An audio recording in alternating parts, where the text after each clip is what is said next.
Good afternoon. My name is John Westfall, and I'm the Senior Advisor at Outcome Ingenuity. This afternoon, I'd like to walk you through the causal diagramming tool and just do a basic online analysis of how this tool works and take you through some of the capabilities and basic functions of the tool. Please bear in mind, this is not a full-on training of this tool. To really receive that, we would recommend that you attend our RCA certification course. And that's where we'll speak to all the capabilities within this tool and how we design the tool to really explore the richness of a single event and allow us the capability to extract all the learning from that event. So as you open the tool, one of the first things you'll see is a causal diagramming tool web page. And this web page shows you, takes you to a support page, RCA course details. It just gives you a lot of basic information about what's around this tool and some of the information about an outcome ingenuity. So that's the first thing that comes up. And so we can close that out. And I want to take you to, once you open up a new file, you'll get this look. You'll have a look of three basic causal factor blocks that you can start building upon and building out your diagram. And as you'll learn in our cause and effect diagramming process, we work from right to left, starting with the undesired outcome on the right hand side of the page, working left to build out the causal chain. And so you'll get that with the opening of a new file. And one of the basic features here is as I want to add children or siblings to the diagram, I can do that just by right clicking on the on a block and being able to add those features. And then if I add a block that I don't want in the diagram, I can simply hit delete. Or if I want to connect this block to factor 15 rather than factor 16, I just do something like that and it changes it over. And so again, it just gives us a basic sense of how to use the tool and build out the diagram. What I'd like to do to talk about some of the list of things that are over here on the right hand side, I want to take us to a pre-built diagram. And so I'm going to close this one out and we won't save it at this point and bring you to Fred's event here. And I'm working around a scenario that we use in training, and it comes out of actually a book written by my colleague David Marks, Dave Subs. And this particular event is not in the book, but we're speaking in reference to his book. And Fred was an employee that worked at Dave Subs, and in our scenario, there's a place where we have a delivery vehicle offering subs to people who want them delivered, and Fred has an accident. And so as I talked about in our methodology, we start on the right hand side and work our way back. And I'm going to get over to all these tags here, but the one thing I wanted to quickly talk about is this tag right here, document, before I get into the diagram itself, where we can tag who's authored this diagram, who's built it, any revisions, or if it is a revision of another diagram, contact email, and then just notes, but a place to kind of give us references to who built and saved this document and what's it's related to. So to start a diagram, we start with the undesired outcome on the right-hand side of the page, as I indicated earlier. First thing we do is we go into the description tag and we label out we lay out the title of the block, the causal factor. And in this case, it's not a causal factor, it's an undesired outcome. And you'll see that label, it's OC, meaning outcome. And I'll explain where that tag comes from. But we label out accident or title, accident with delivery vehicle. And we identify this then in the event tags as an outcome and a class of event. In essence, what we're saying here is in this particular case, the accident with the delivery vehicle is a class of events. There's a lot of ways in which accidents occur, and Fred hitting a parked van is just one of many ways in which this can happen. So this particular outcome is an accident with delivery vehicle, and it is a class of event. And none of the other tags apply at this time. And again, as we go through the diagram, I'll explain all these tags down here. But for this block, we're simply calling it a class of event. It's an outcome, and thus we get the little OC in or the label of OC, the OC tag within the block itself. From there, how did we have the accident? Well, we got Fred hit a parked van, and Fred hitting a parked van got us to this class of event, or was one of the ways in which we can have a delivery accident with a delivery vehicle. And so then we have Fred hitting the parked van. And in some diagrams, you might start right here and just say, look, this is the undesired outcome. We're going to start there and work our way left. So we, again, go into the description tag, and we title the causal factor Fred hits park van, and it's just simply click in the box here and type out whatever you want, or the description of the causal factor, and then you have causal strength, and you indicate what's the likelihood that this would lead to the next downstream causal factor or outcome. And in this case, hitting a parked van is a high causal strength towards an accident with a delivery vehicle. They, in essence, are direct in nature. If A happens, B occurs, and thus we have the direct cause type and the high causal strength. And in addition to that, the other thing I generally do in this tool is I'll take the narrative of the event itself and put it right here in the single event outcome. And it just lays out what in general happened in the event. And so you can see here, during his first delivery, Fred had grabbed a sandwich from the sub shop and was eating it on his way to the delivery location. While eating the sandwich, and due to the size of the sandwich, Fred was unable to hold the sandwich with one hand, thus requiring both hands to prevent loss of sandwich components. To continue eating and driving, Fred was using his knee to steer the car. At this point, when steering with his knee, Fred hit a large pothole and lost control of the wheel, crashing into a nearby van, causing significant damage to both vehicles. So here's the narrative of the event, and we have Fred's um, and that's put here in the describing the undesired outcome, but the whole event in essence is described right here in the undesired outcomes narrative. And then in the event tags piece, we would again come down to outcome, and we call this the single event outcome. So 40, causal factor 40, was an accident or a class of event outcome, whereas this is the single event outcome. And as I said earlier, you might start here at times within your cause and effect diagram. Now the issue is, how do we get to Fred hitting a parked van? And we start with, well, there was a van parked on the side of the road. I don't hit a parked van if it's not there. And so the fact that the van had to be present is part of our cause and effect diagram. And what we see here, again, we're into the description, we title it, we identify causal strength and cause type. In this case, it's medium and probabilistic. Probabilistic meaning that it increased the likelihood of the next downstream causal factor, but it didn't. If A happened, B was not assured of occurrence. It's more increased the likelihood of B.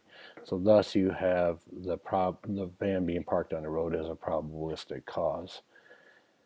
And from there we go into event tags. And what we see here, this is not it's not a duty breach, not human error, choice, contributing factor, emission value trade. And I'll explain all these labels as we get farther into the diagram. But what you do see here is actually that it is a contributing factor. Let me back up for a moment and say that in this particular case, the van being parked on the side of the road is a contributing factor. So you go in and you click on that arrow on the right hand side there, and you have a list of factors that you can choose from.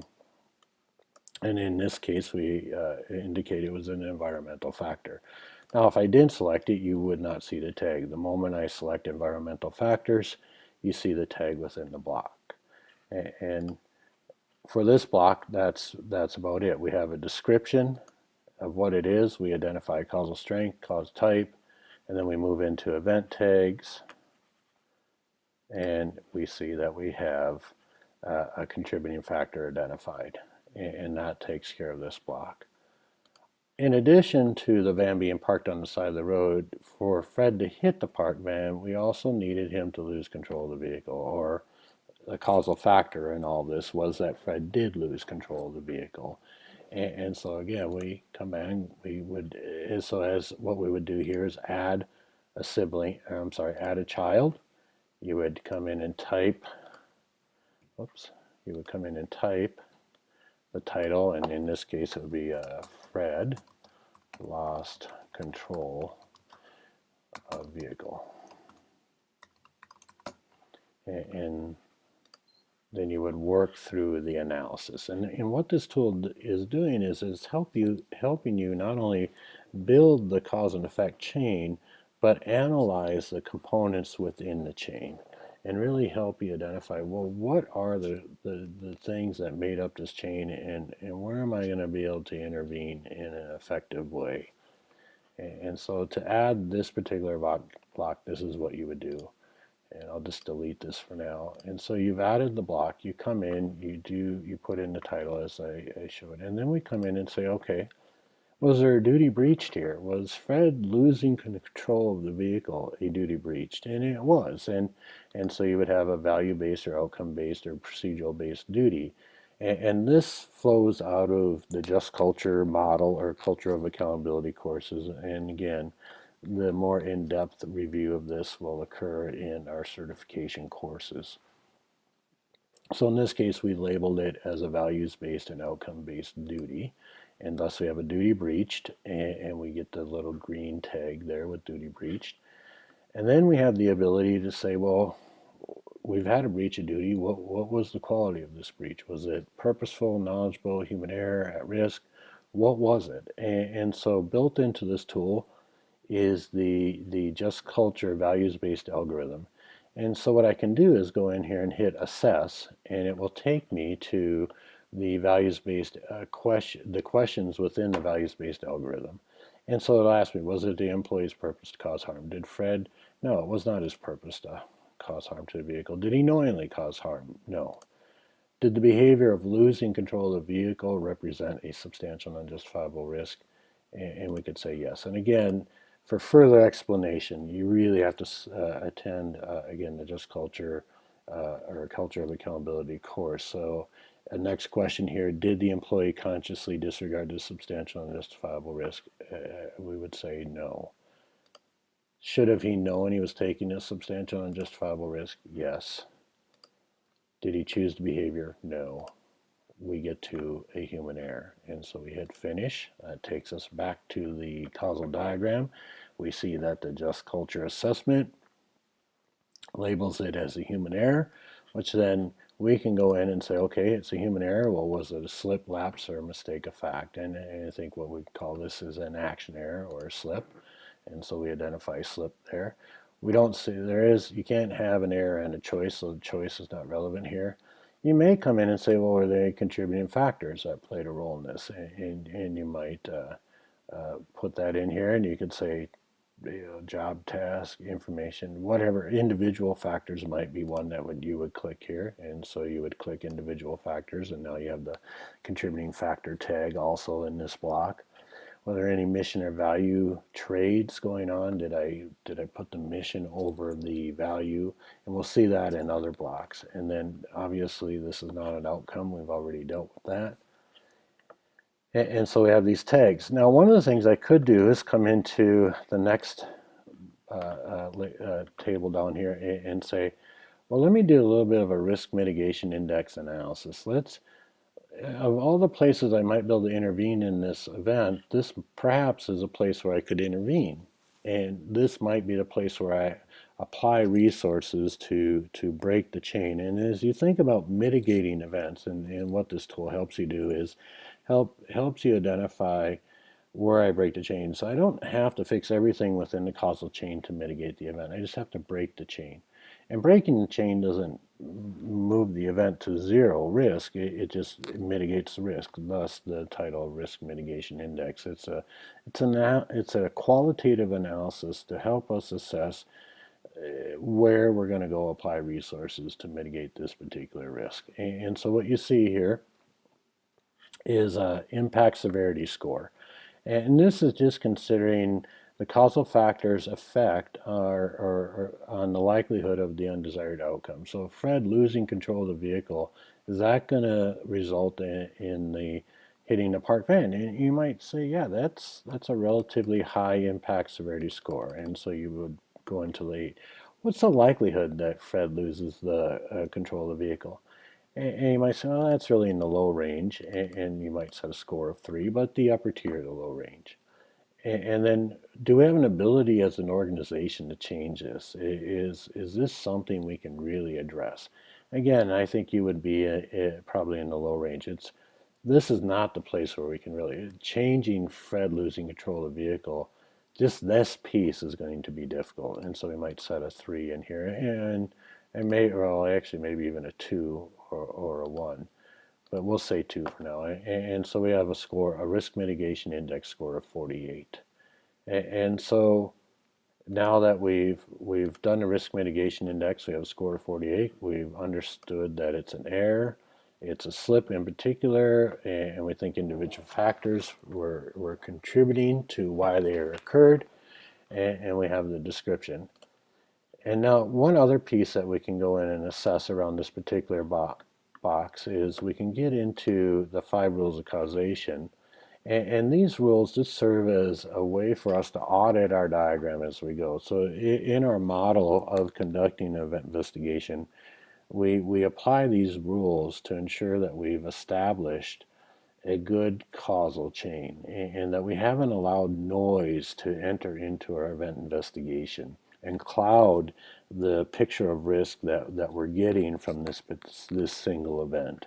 And so you can go in and just do an audit around this particular causal factor. Say, have I shown the cause and effect relationship? Yeah, the fact that you lost control of the vehicle did play a significant role in hitting a parked van. So I would click yes there. Now, have I used any negative descriptors in describing what happened in this particular causal factor? And terms such as poorly or inadequate are things that we want to stay away from. And we have, so we can click yes there.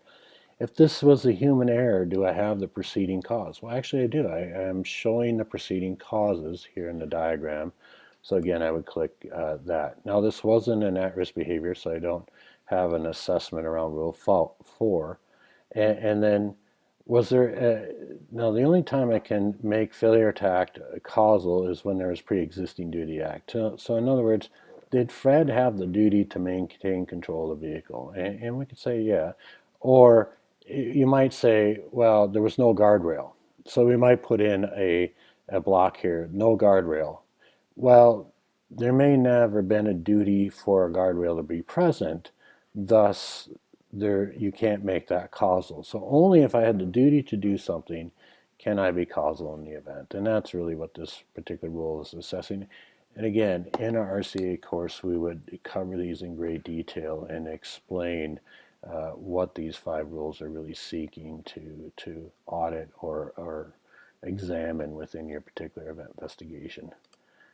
And then once you've clicked the rules and you've gone through each one and assessed them, you get a little box in the upper right hand corner that indicates that this particular causal factor has been audited per the 5 rules of causation. From there, we get to, well, why did Fred lose control of the vehicle? And now we start to explore, well, he was using his knee to steer the vehicle, and he hit a pothole in the road. And those two things came together to create a loss of control. And so here we would come back into it and say, okay, Fred was using his knee to steer the vehicle. And again, we start with the description. We work through these tables to break down and really analyze this particular causal factor. So we identify the causal factor and then we analyze it. And that's exactly how this methodology and tool works. It helps us build out the causal chain and then allows us again to go in and analyze each particular causal factor for what it makes it, what the makeup is on that particular factor. So again, we have Fred using his knee to steer the vehicle. Causal strength and cause type are indicated. And also what you'll see in here is a mission over value trade where Fred compromised the value of safety while making the delivery to accomplish a mission of satisfying his hunger. And so again, we denote this trade here, and where that takes place is in the event tag section. We have a emission values trade, and we can designate what we do. And in this particular case, we would say, well, it was emission over a value. We click on it, and again, you get the tag and the diagram. And in the description piece, you can have a narrative describing that trade that took place.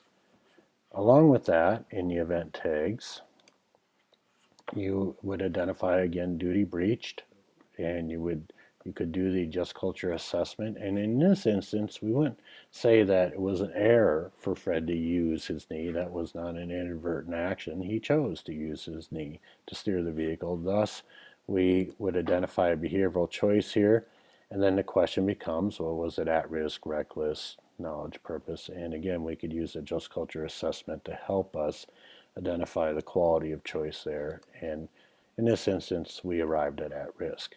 And so again, we have the causal factor analyzed for how it came about. And this is another place where we come in and can do another risk mitigation index analysis. And so again, what's the likelihood of the impact severity around using your knee to on Fred losing control of the vehicle? And I think, well, again, we could say, oh, that's pretty high. And what's the likelihood? What's the likelihood of occurrence? How often is Fred going to use his knee? Well, you might say, well, that might be in the medium range. I could see Fred doing this on occasion. And is this something as an organization we can change? Can we change this quality of choice? And I think we would say, yeah, I think we have an ability to do that. And so now we have a RMI score of 384, whereas here we have RMI score of 48. And so the RMI analysis tells us, well, if we're going to put resources anywhere, this might be the place. Let's affect this choice and see what we can do. The last thing that you'll see in this block that's critical or important is that we have noted a dependency. And we've noted that the fact that Fred was using his knee was somewhat dependent upon the fact that he was trying to use both hands to eat his sandwich. And dependencies are a condition where we say the presence of one failure often increases the likelihood of another failure. And again, in our support page around this tool, in the frequently asked questions, we have a number of places where, or we have a place where we've identified all the types of different types of dependencies that we see, and giving you some definition around those dependencies. And that's what you see here. And so we would just, in this diagram, denote the dependency. And that's a shift command function, and you just are able to generate the dependency line there. And then you click on this, and you're able to come down into description and label what it is. So vehicle control is the dependency. It's the thing that was affected by this dependency is vehicle control. So with that, we are also here. So not only did it take Fred using his knee to steer the vehicle, but that in combination with him hitting a pothole. And the pothole, Fred hitting a pothole is at some level a little bit like him hitting a parked van. But what we said is this wasn't the outcome. This was a causal factor that got us to this particular outcome of Fred hitting a parked van. And this causal factor of hitting the pothole in combination with steering with your knee now gets you to a loss of control. And why did Fred hit a pothole? And again, there's an analysis of this causal factor. We go into the description. We title it. We identify causal strengths. We identify cause type, probabilistic or direct. And you'll see here, if we label it direct, the border around the causal factor darkens or bolds, whereas if called probabilistic, it shrinks in font. And so you have that way just visually of identifying what you're dealing with there, along with the actual label itself. And in the event tags piece here, we see an assessment, and we say there was a duty breach. We had a duty to avoid the pothole, but we just simply would call it an error. And again, there's a just culture assessment that you could do here to analyze that. But at the end of the day, we simply would call it an error. And it was, again, an action error. I didn't see something that I should have seen. And again, in our course, we lay out or define what slip, lapse, and mistake of fact is. Slip is an error of commission, lapse being an error of omission, and mistake of fact being a wrong mental model. And again, we would lay those out in our RCA course. So from there, we have Fred hitting a pothole. And why did he hit it? Well, it was present. So this is much like the park van. I can't hit something that's not present. And so the pothole had to be present. Again, just a contributing factor, an environmental factor. You see the tag as we labeled it or identified an environmental factor in our list here. And then up here, we again have a breach of duty. And so as usual, we're going in, we're putting in the title, we're identifying, assessing causal strength and cause type. And then we come into the event tags and we assess duty breached. We identify that was an error again, so we have two errors, and we make the analysis here. And again, this is a place where we come into risk mitigation index analysis if we thought. We can come in and audit per the 5 rules, and I would recommend that each one of the blocks you would audit per the 5 rules. Not so much the just contributing factor or environmental, those you can, but it's really this place where you identify duty breached and you want to establish, ensure you have the cause and effect relationship. You've stayed away from negative descriptors. And if you have an error, you have preceding cause. If you have at-risk behavior, again, you have preceding cause. And I will say in this one instance, so we have Fred was using his knee to steer the vehicle. This really, you have the dependency here of, but this, what explains this actually is the mission value trade that you identify.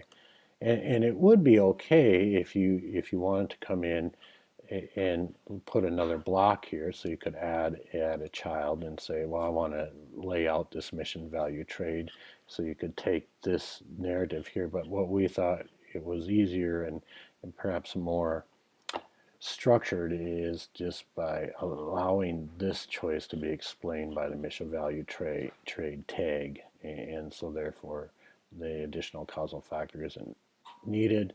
And my point is, as you assess this, you are still in compliance with Rule 4 in that you have explained the at-risk behavior. And so you have Fred not seeing a pothole, you have it being present, causes him to hit it. When he hit it, while using his knee to steer, he loses control of the vehicle. When he loses control of the vehicle and the presence of a parked van, he hits it, and we have our undesired single event outcome and our class of event. And all of this started, though, at the beginning of the day. This chain of events began with Fred eating his sandwich while driving. That was the initiating event, so to speak. And again, there's just an analysis of this initiating event, a description of it, causal strength. Now, Fred eating his sandwich isn't going to get me to him not seeing a pothole. There's a low connection here. But it may have, in this case, caused him not to see it because he was focused on his sandwich rather than the road. But it played a there's a strong dependency here noted, as we talked about earlier, between him eating his sandwich and using his knee to steer the vehicle. And we just note this as a low causal strength, probabilistic in nature. We understand that it is a breach of duty to eat your sandwich while driving. It was not an error. He didn't inadvertently eat his sandwich while he was driving. He chose to eat his sandwich while driving, and we make an assessment about this choice. And again, we can use the built-in just culture algorithm to do that assessment to help us understand, was this at risk, reckless, or where was it? And then also we have another competing mission, and we say this one was a competing mission, and in the description here, we describe the competing mission. Fred was attempting to manage the delivery mission against the hunger mission. So at some level, he was trying to accomplish two missions at once. And in doing that, he had a mission values conflict where the value of hunger started to override the mission of hunger started to override the value of safety. So at the end of the day, you have this very basic, simple diagram, but I hope that this online webinar, this training, will give you some sense about how to use the tool, and more importantly, help you understand that there's, I think, a tremendous amount of capability built into this tool to help us really analyze a single event and be able to pull out all the learning available to us. And as we've said many times, any event investigation is a window into your operation. It's a window that allows you to see the risk within your operation. And a good event investigation, it creates a very clear view of the risk that is present. And we think this tool does a good job of helping us really create that window to see our risk.